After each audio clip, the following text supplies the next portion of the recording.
16 habits na masama sa kidneys pero hindi mo alam. Number 1, malakas uminom ng alak. Hindi lang nakakasira ng liver, nakakasira din ng kidneys dahil sa pag-inom ng alak, ihi ng ihi at nade-dehydrate na ang kidneys. Kapag ang liver ay nasisira, masisira na din ang kidneys. Number 2, hindi umiinom ng tubig. Uminom ng 8 hanggang 12 baso ng tubig araw-araw upang makaiwas sa pagkakaroon ng bato sa katawan. Number 3, nagpipigil ng ihi. Dapat ilabas ang lahat ng ihi at huwag pigilin upang makaiwas sa bakterya at makaiwas sa UTI at upang hindi din maapektuhan ng bladder. Number 4, laging pag-inom ng pain reliever over-the-counter medicine. Kapag sobrang sakit na at hindi na kayang tiisin, pwedeng uminom pero kung kaya namang tiisin, mas magandang umiwas sa palaging pag-inom ng pain relievers. Number 5, sobrang pagkain ng matatamis. Kapag nagkaka-diabetes at high blood ka, masisira na din ang iyong kidney at tataas na din ang iyong uric acid. Number 6, kailangang i-monitor ang blood pressure.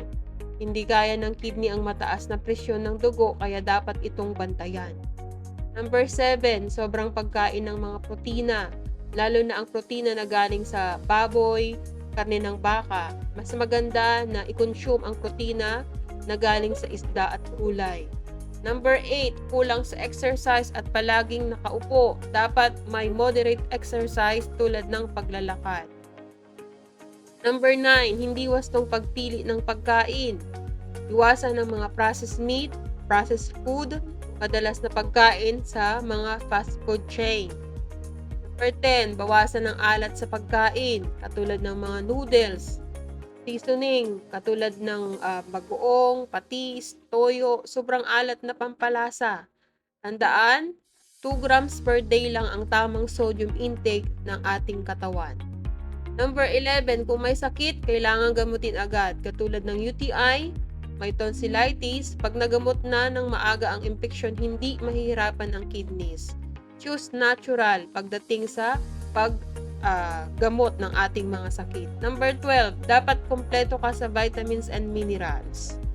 Number 13, sobrang pag-inom ng kape. 1 hanggang 2 tasa lamang sa isang araw, dapat uminom ng kape. Number 14, dapat kumpleto ang tulog. Kapag ang tulog o kulang sa tulog, mas mataas ang blood pressure at tumataas din ang blood sugar. At umiwas din sa sobrang stress. Number 15, paninigarilyo. Mas mabilis masira ang kidney ng mga naninigarilyo. At number 16, sobra at di tamang pag-ehersisyo. Bawal din ang sobrang pagod at matinding pag-ehersisyo dahil ang mga protina na nababurn ay maaring hindi kayang i-handle ng kidney at upang makaiwas din sa sakit na kidney failure. Para sa ilang natural na paraan sa pagpapagaling, message me. God bless you.